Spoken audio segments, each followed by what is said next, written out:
ఈ నెల 18వ తారీఖున రాష్ట్ర వ్యాప్తంగా ఏఐటీసీ ఆధ్వర్యంలో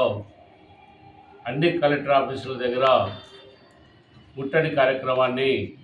చేపట్టాలని చెప్పేసి ఏఐటీసీ రాష్ట్ర సమితి నిర్ణయం చేసింది. ఈ రాష్ట్రంలో దేశంలో పరిపాలిస్తున్నటువంటి డబుల్ ఇంజన్ సర్కార్ కార్మికుల ఎడల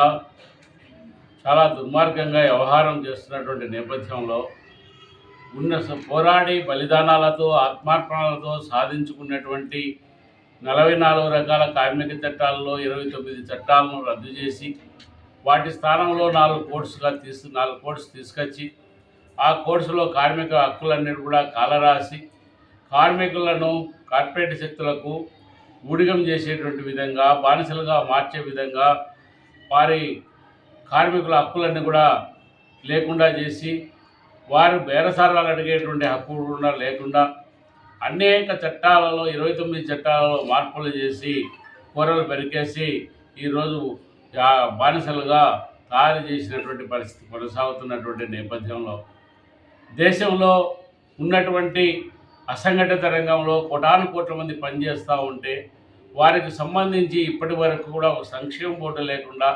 అసంఘటిత రంగ కార్మికులకు సంబంధించి ఏమాత్రం పట్టించుకోకుండా ఈ దేశంలో ఇన్ని కోట్ల మంది పనిచేస్తూ ఉంటే ఉత్పత్తి చేస్తూ ఉంటే ఆ ఉత్పత్తి ద్వారా ఈ ఖజానాకు నింపుకుంటూ ఒకవైపు మరోవైపు ఆ శ్రమ చేసేటువంటి శ్రమశక్తిని ఈరోజు బజార్లలో ఆందోళన బాట పట్టేటువంటి విధంగా చేయడం అనేటువంటిది చాలా నిస్సిగ్గుగా ఉంది. కాబట్టి ఆ నిస్సిగ్గుగా వ్యవహారం చేసేటువంటి ఈ ప్రభుత్వం యొక్క దుర్మార్గాన్ని ఎండగడుతూ చేసేటువంటి ఆందోళన, అదేవిధంగా దేశంలో ముద్దుగా స్కీమ్ వర్కర్లని పేరు పెట్టి స్కీమ్ వర్కర్లను కనీస హక్కులు లేకుండా కనీస వేతనాలు లేకుండా సామాజిక భద్రతా చట్టాలు లేకుండా ఈరోజు గౌరవ వేతనం పేరుతో ఈరోజు వీళ్ళందరినీ కూడా వెట్టిసాకిరికి గురి చేస్తూ ఉంది. అనేక రకాల పనులతో అనేక రకాల యాప్లతో వాళ్ళ చదువుకు చేసేటువంటి పనికి సంబంధం లేకుండా ఈరోజు చేస్తున్నటువంటి పరిస్థితి. కానీ వాళ్ళు చేసేటువంటి స్కిల్డ్ జాబ్ చేస్తున్నప్పటికీ కూడా అన్స్కిల్డ్ వేతనాలు ఇస్తున్నటువంటి నేపథ్యం. అదేవిధంగా దేశవ్యాప్తంగా కాంట్రాక్టు అవుట్సోర్సింగ్ విధానాన్ని తీసుకొచ్చి అందులో కూడా సామాజిక భద్రత చట్టాలు అమలు జరగవు, కనీస వేతనాలు అమలు జరగదు. అదేవిధంగా కనీస వేతనాలు బోర్డు రాష్ట్రాలలో కనీస వేతనాలు బోర్డు లేదు. అయినప్పటికీ కూడా కార్మికులకు రావాల్సినటువంటి అనేక లక్షల రూపాయలు బకాయిలు ఉన్నప్పుడు కూడా వాటి గురించి ఊసెత్తేటువంటి పరిస్థితి లేదు.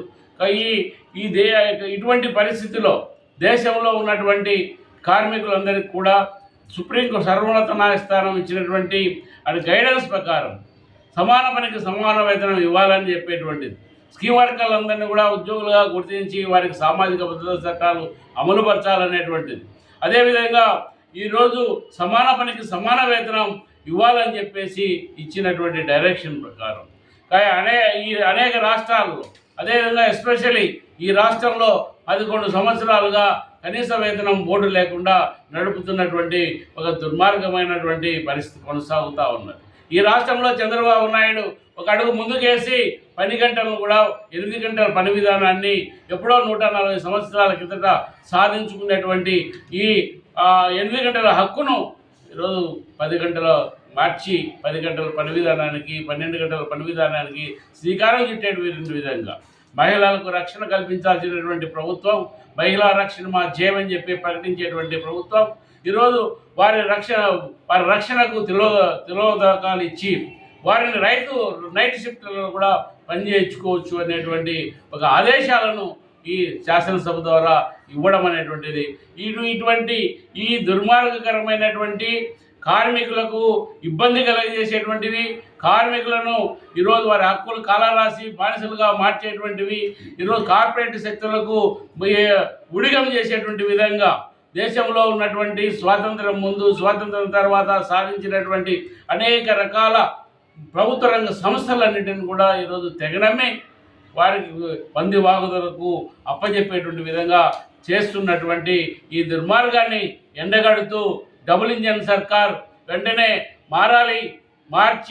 మారి ఈ కార్మిక వర్గ ప్రయోజనాల కోసం ఆలోచన విధానాన్ని మార్చుకోవాలని చెప్పేసి చేస్తున్నటువంటి ఆందోళనను జిల్లా కార్మిక వర్గం అంతా కూడా 18వ తేదీ కలెక్టర్ ఆఫీస్ దగ్గరికి వచ్చి ముట్టడి కార్యక్రమాన్ని జయప్రదం చేయవలసిందిగా ఏఐటీయూసీ ఈ జిల్లా కార్మిక వర్గానికి విజ్ఞప్తి చేస్తున్నారు.